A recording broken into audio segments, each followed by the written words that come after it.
oman merkin jättäminen niin kuin mulla niin kuin sellainen haaste, että mä oon niin kuin pyrkinyt välttämään sitä ja nyt näissä teoksissa mä oon pyrkinyt jotenkin jättämään sen ihan sen semmoisen oman, että ei tule mitään omaa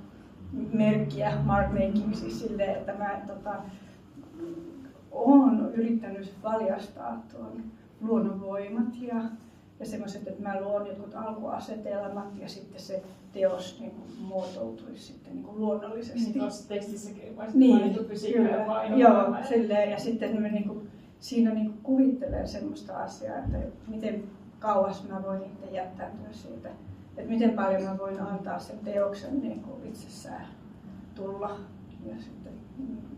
että se on mulle jotenkin kauhean lohdullista ja ihanaa se, että jos mä saisin niin kuin vähetä itse,